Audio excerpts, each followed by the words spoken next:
Hello students, मैं doctor Ritu Mathur आज आपके साथ थियरीज ऑफ ट्रांजिशन या कोऑर्डिनेशन कॉम्प्लेक्सेस का पार्ट 4 डिस्कस करूंगी। इससे पहले के लेक्चर्स में हमने संयोजकता बंध सिद्धांत के मेन पोस्टुलेट्स किए।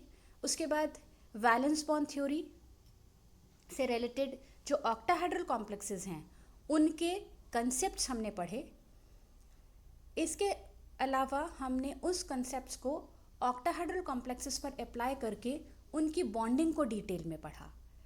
आज हम डिस्कस कर रहे हैं कुछ क्वेश्चंस। आप अगर पुराने लेक्चर्स देखेंगे तो इन सभी क्वेश्चंस को सॉल्व कर पाएंगे, तो आप इन्हें ट्राई कीजिए सॉल्व करने का। तो यहाँ मैंने 6 क्वेश्चंस लिखे हैं। फर्स्ट क्वेश्चन ये है कि कोबाल्ट का जो हेक्साअमीन कॉम्प्लेक्स है CONH3 जो कॉम्प्लेक्स पर चार्ज है वो +3 है, ये प्रतिचुंबकीय है।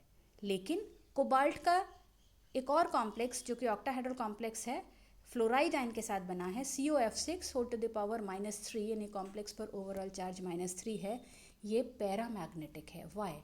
तो आपको ये समझाना है इनकी बॉन्डिंग शो करके और पूरा डिटेल में इनका इलेक्ट्रॉनिक विन्यास और हाइब्रिडाइजेशन शो करके कि क्यों पहला कॉम्प्लेक्स प्रतिचुंबकीय है जबकि दूसरा कॉम्प्लेक्स अनुचुंबकीय है। आप पुराना वाला लेक्चर इससे पहले वाला देखेंगे तो आप इसको आसानी से सॉल्व कर पाएंगे। सेकेंड क्वेश्चन, यहाँ हमने एक एग्जाम्पल लिया है जिसमें कि FeF6 कॉम्प्लेक्स है जिस पे ओवरऑल चार्ज -3 है, और दूसरा कॉम्प्लेक्स लिया है FeCN6। FeCN6 कॉम्प्लेक्स जो है उसमें लिगेंड साइनाइड है जबकि पहले वाले कॉम्प्लेक्स में लिगेंड फ्लोराइड है। हमें ये बताना है कि जो फर्स्ट कॉम्प्लेक्स है वो मोर पैरामैग्नेटिक या अधिक अनुचुंबकीय है बजाय दूसरे कॉम्प्लेक्स के।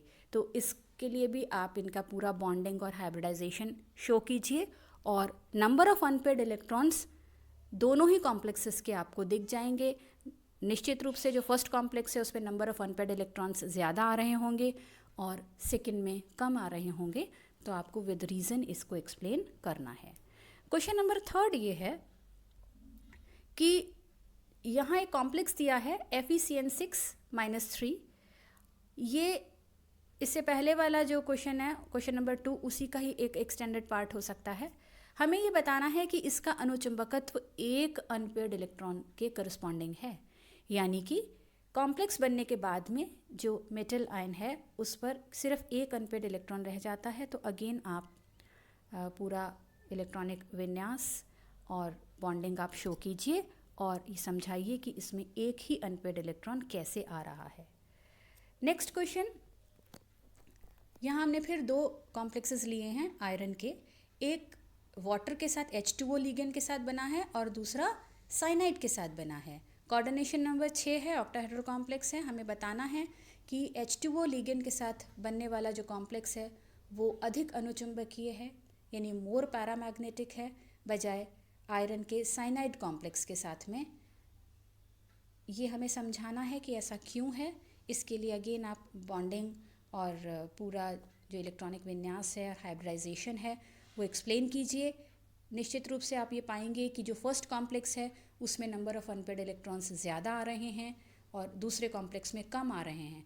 आप थोड़ा ऐसे भी समझ सकते हैं कि जो आपका वीक लिगेंड होता है उसमें पेयरिंग नहीं होती है, वो ज़्यादा पैरामैग्नेटिक होता है, और अगर हमारा लिगेंड स्ट्रॉन्ग है तो वो इलेक्ट्रॉन्स की पेयरिंग कर देता है और पेयरिंग करने से नंबर ऑफ़ अनपेयर्ड इलेक्ट्रॉन्स घट जाते हैं और उसका अनुचुंबकत्व कम आता है। 5th क्वेश्चन है K4 FeCN6, ये प्रतिचुंबकीय है। तो हमें ये बताना है कि कॉम्प्लेक्स बनने के बाद इसमें एक भी अनपेयर्ड इलेक्ट्रॉन नहीं रह रहा है। रीज़न वही है कि साइनाइड एक प्रबल लिगेंड है और कॉम्प्लेक्सेशन के समय ये इलेक्ट्रॉन्स का रीअरेंजमेंट कर देता है, सभी इलेक्ट्रॉन्स की पेयरिंग हो जाती होगी और इसलिए ये प्रतिचुंबकीय है। आपको पूरा एक्सप्लेन करना है डिटेल में डायग्रामेटिकली। साहब आप इसको एक्सप्लेन कीजिए। एंड लास्ट क्वेश्चन ये है कि कोबाल्ट +2 जो D7 विन्यास में है और इसका एग्जाम्पल लिखा है CONH3 Cl2, ये एक रिड्यूसिंग एजेंट है, एक प्रबल अपचायक है। समझाइए क्यों। तो इन क्वेश्चंस को आप सॉल्व करिए। अगर इसमें कोई दिक्कत आती है तो इससे पहले वाला लेक्चर आप देख सकते हैं। Thank you.